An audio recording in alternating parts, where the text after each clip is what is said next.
Capital Kids, welcome to our session 2 of our Raiders from the Sea. We're going to read chapters 3 and 4 together.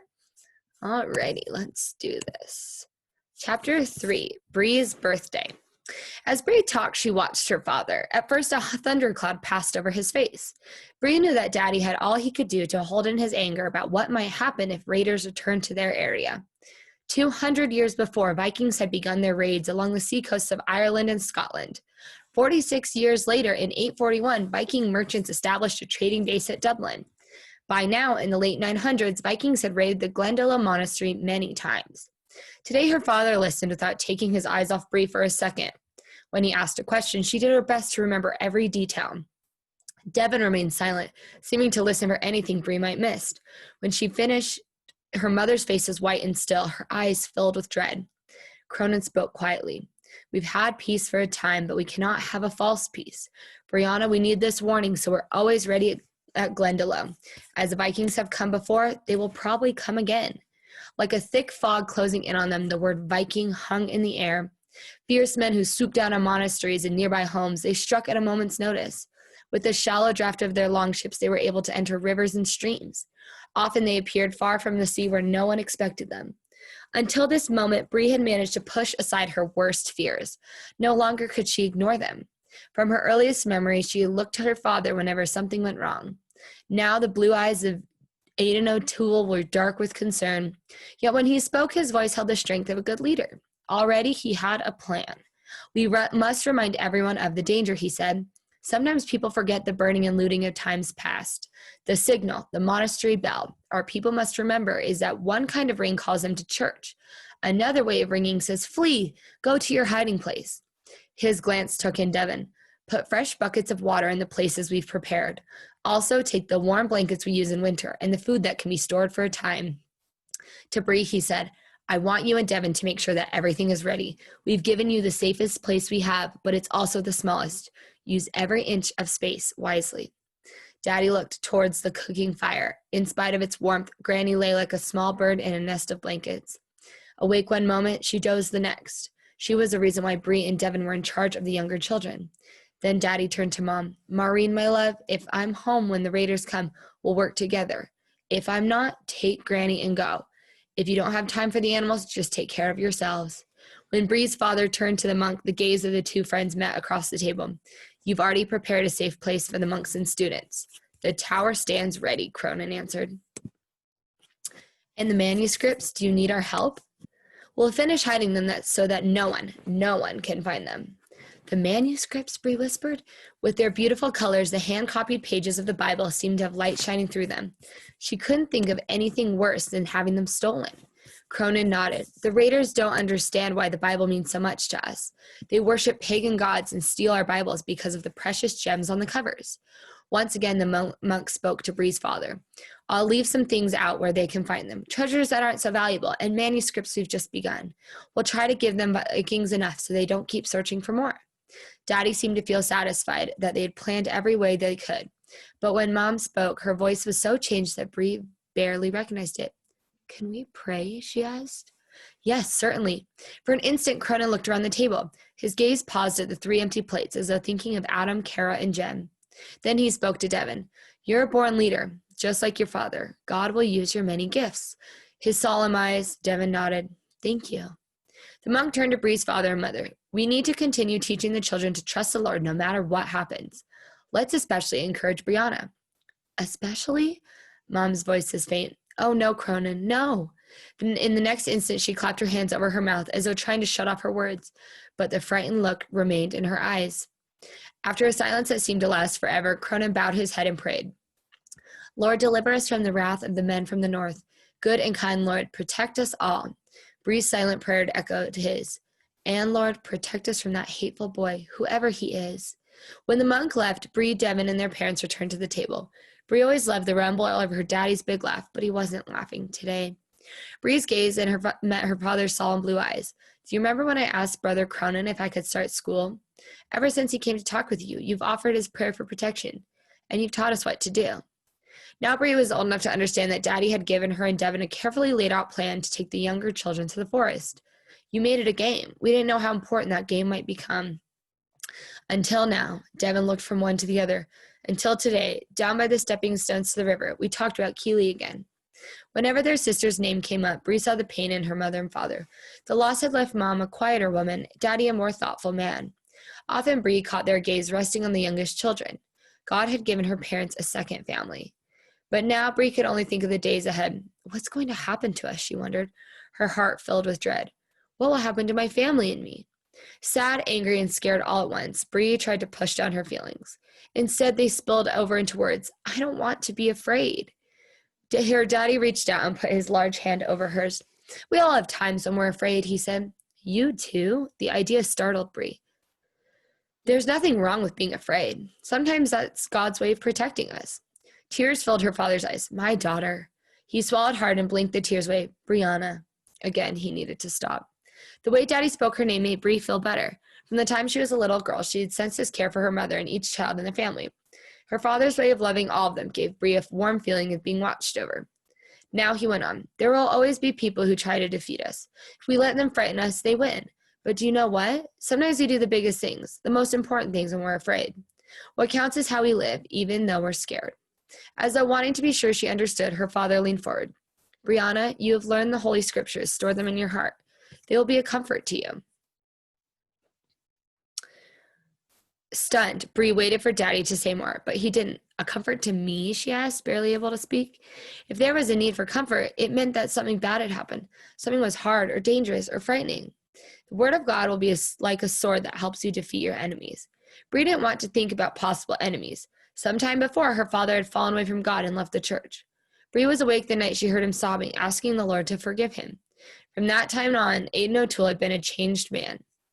Now, he spoke truth, and Brie knew it. With every part of her being, she wanted to cry out, there will be no need for comfort. Then her father spoke straight into her heart. Brianna, if a test comes, remember how much we love you, and know that you'll have the courage to win. But how, Brie asked. Then she remembered. Long ago, Daddy had started talking to her and Devin about the courage to win. You'd think I'd have the courage for something really hard? Her father smiled. Come here, he said. I want to give you a hug so you remember. When Brie stood next to him, she felt like a little girl instead of 13 years old. Her father reached out his arm and circled her with his love. Happy birthday, Brianna, he said gently. I want you to always remember this day. Remember? Brie could do that. After all, it was her birthday. And remember this, her father went on. Whatever you face, if you ask God to help you, he will. Alrighty. Chapter 4, Forest Hideaway.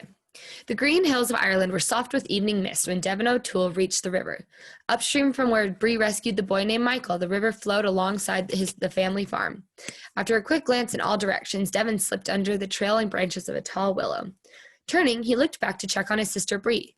She, too, carried a heavy load of dried fish and grains. Strapped to her back, as well as Devin's, there was a wooden container filled with water. If they needed to stay in the shelter for a time, they would be well supplied until they could get water from a spring. Balancing the weight of their supplies, Devin loaded their rowboat. It took 2 more trips to the house before he and Brie had everything they needed. When all was ready, Brie stepped in and Devin pushed out from the shore. Each of them taking an oar, they sent the boat skimming across the water. For years they had practiced, first for fun, then to see how quickly they could row upstream. Devin felt proud of the way he and Brie worked together. We're good at this, he said, keeping his voice soft. We're sure to escape any enemy that comes. But then Brie turned towards him. Devin caught the look in her face. Brie's eyes were the deep brown of the deer that roamed their forest, and Devin had learned to read his sister's feelings. She was more scared than she wanted to admit. Brie had been unusually quiet since their midday meal. What did the stranger look like? Devin asked. Like our good friend Tully, Brie spit out the words. Devin could only guess the terror Brie had felt. First to see someone she thought was a friend nearly drowned. Then instead of a burn, she had saved a possible enemy. Silently dipping their oars, Devin and Brie made good time against the current. As they rowed, Devin studied the shoreline and reminded himself of every marker. A noticeable rock here, a tall oak there, an unusual turn in the shoreline, or a bit of land that crept out in the water. If they came this way at night, he must be able to recognize where they were. At any moment, they may need to seek refuge along the river.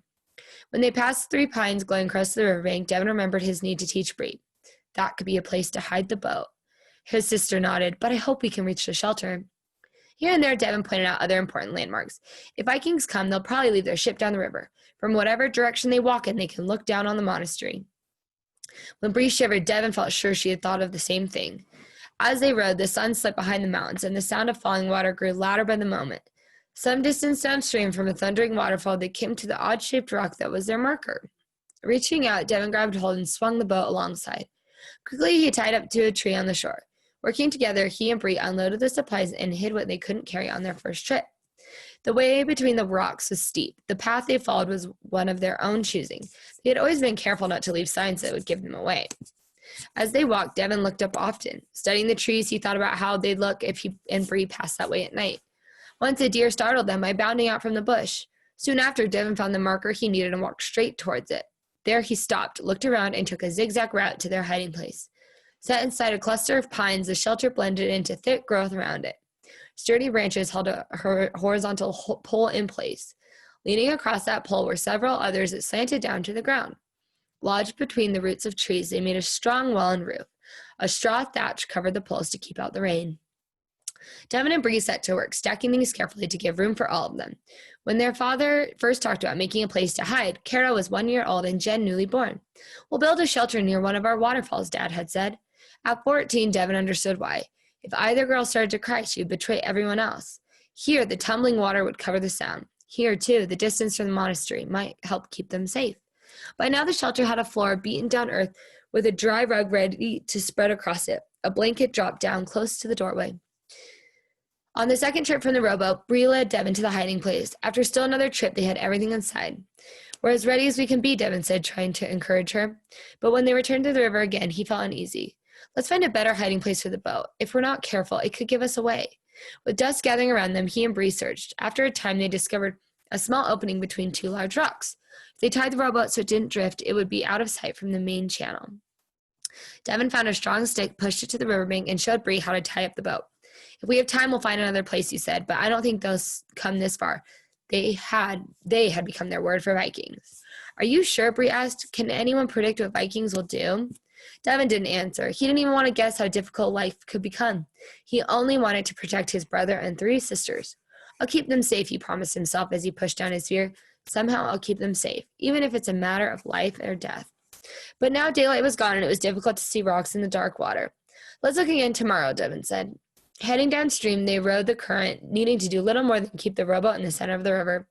In that peaceful moment, the strangeness of their plan and the terrible need behind it became real. As though a cold wind had come up, Brie shivered. "What's the matter?" Devin asked. Brie started to speak and then stopped. Devin sat close enough to see the side of her face. "Swallowing your words?" he asked, trying to make her feel better. Brie shrugged, and Devin was afraid to share his own thoughts.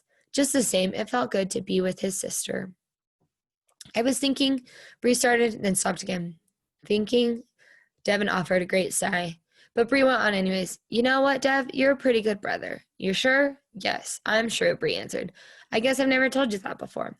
"Nope, you've never said anything that important." "Well," Brie looked uncomfortable, "I tell Mom I love her, and I would tell Daddy, but it's pretty hard to tell you." Devin felt embarrassed. "And it wouldn't enter my head to tell you." But something stirred inside him, an uneasiness he couldn't explain. "Just in case you ever need to know, if you ever start wondering what I think of you." "Sure," Brie choked with laughter, so Devin thought. Then she turned to look at him. Again, the moonlight gave her away. The tears were back in her eyes. "You too," he said quietly. "Me too?" she asked. "You're a pretty good sister," was all he managed to say. Then, like a flash of lightning, Devin had an idea so awful that he pushed it away. If he didn't think about it, maybe it wouldn't happen. But when Devin tried to ignore the thought, it became stronger. He and Brie were like many brothers and sisters. Often they argued, often they teased. Yet when there was something difficult outside their family, they fought it together, and usually they won. But now Devin asked himself, what if we don't win this time? Like a warning, the thought came. As far back as he could remember, Devin had watched out for Brie. But here was something new, something bigger than he might be able to handle. What if the Vikings win? Without making a ripple, Devin tipped his oar, guiding the rowboat. From around them, he heard the sound of running water. From the small waterfalls here and there throughout the forest came a quietness he had learned to recognize. Usually Devin felt he wasn't much good at praying. After all, wasn't that what Brother Cronin was for? But Devin had learned to be still when the monk asked him to be silent and pray. Devin had seen that stillness when his father stopped whatever he was doing and seemed to listen for a moment. And Devin had learned to listen when he was afraid. Now from deep within, he sensed words he didn't want to hear. Help Brie for the time when she has to be alone. Devin's hands tightened on his oar. He tried to push the thought away, but it returned. Like a great sob, terror rose up inside him. If Brie has to be alone, does it mean? Devin wouldn't let himself finish the thought. Instead, he remembered the talk at the table that noon. Brother Cronin knew it. Dad knows it. And Mom knows too. God, you do sometimes warn us to help us be ready. Do you sometimes warn us to help us to be ready for something hard? Around the river, the night sounds are soft. Devin could no longer push aside the thought he wanted to ignore. Help Brie for the time when she is alone. This time he prayed, how, Lord? As the boat glided downstream, he remembered, long ago, a mean boy, a lad older than Devin, lived on the next farm. More than once, the boy had been cruel to both Devin and Brie. On the day he turned 8, Devin knew he had to stand up to him. We need a secret sign, Devin had told Brie, a sign that helps me win. Brie thought about it. Mom says that Jesus wants to help us whenever we're scared. And Dad says we need to have courage, Devin answered. What's courage? 7-year-old Brie had asked. Doing the right thing, even if I'm scared. Brie thought for only a moment. By yourself, you're just an ordinary boy, and I'm your ordinary sister. But if we ask God to help us, Brie crossed her arms over her chest. When you see this, you'll know that I'm praying for you. Devin grinned. It's a good sign, our secret sign. When I'm praying for you, you'll have courage to win. Soon Devin learned that Brie was right. When he faced the mean boy from the next farm, Devin felt sure that lad would beat him up. But then he caught sight of Brie and her signal. Standing as tall as possible, he remembered how Dad spoke when he expected someone to obey. Devin did the same. To his surprise, the boy backed away and left him alone. From that day on, Devin and Brie used their secret signal. When they didn't know what to do, they practiced asking God for help. There was a time when Devin had a high fever. For 2 days, he was so sick he didn't know where he was. Early one morning, he looked up and saw Brie standing next to his bed. Her eyes were scared, but she crossed her arms in their secret sign. Courage to win, Dev, she whispered and pointed to the ceiling. Jesus helps us with everything. The next time Devin woke, his fever was gone. Sometimes when they used the signal, it seemed that Devin and Brie didn't win. Not on the outside when they could see what happened, but always they won on the inside, where courage counted most. Now Devin let his oar rest on his lap. When the moon rose above the trees, he pointed to the sky as they'd done when they were little children. Courage to win, Brie, he said quietly. Courage to win, Dev. Her smile was warm with remembering. In the morning, Devin felt better. Nothing really awful can happen on a day like this, he told himself when he finished breakfast. As he watched his sisters, everything seemed as normal as always. At one end of the large open rooms, Brie stood before a mirror of highly polished metal. As she combed through her long wavy hair, the little girls watched every move she made. 4-year-old Kara was always the most serious. Reaching out, she touched the cloth of Brie's bright blue dress. When Brie peered into the mirror, Kara tried to see herself in the reflection. Then, as Brie braided the long hair that fell down her back, Kara tried to do the same. Instead, her short curls escaped her fingers. In contrast to Kara's red hair and freckles, Jen had their father's dark hair. Why do you go to school? She asked Brie now. I like to read books and find out about faraway lands, Brie told her. Faraway lands? That was beyond the 3-year-old. Places I've never been, Brie explained. Places that aren't home. Oh, Jen's mouth formed a perfect circle. I like home. I do too, Brie answered quickly. Years older than the little girls, she often acted like a mother to them. As Devin watched, Brie tucked her comb in a small mirror into a bag she carried with her. Finally, he thought, at last she's ready. When Devin and Brie left for school, Adam and the girls followed them out the door. As they started along the path to the river, Devin looked around the meadow. The morning sunlight felt warm with the memory of good times the family had shared while making hay. Today, as always, the younger children walked with them as far as the stone wall. A gate shut them safely away from the river as it passed through their farm. Jen talked nonstop all the way there. Fish are happy in the river, aren't they? When Devin nodded, Jen's blue eyes shone. Frogs like to croak, don't they? Across Jen's dark head, Devin grinned at Brie. Then Adam, Kara, and Jen waved until Devin and Brie reached the forest, where they slipped out of sight. That afternoon, the Viking raiders came. Brie had returned from school when the monastery bell echoed across the mountain. Instantly, she recognized the signal. Run for your lives. All right, Capital Kids, we'll see you next week for chapters 5 and 6.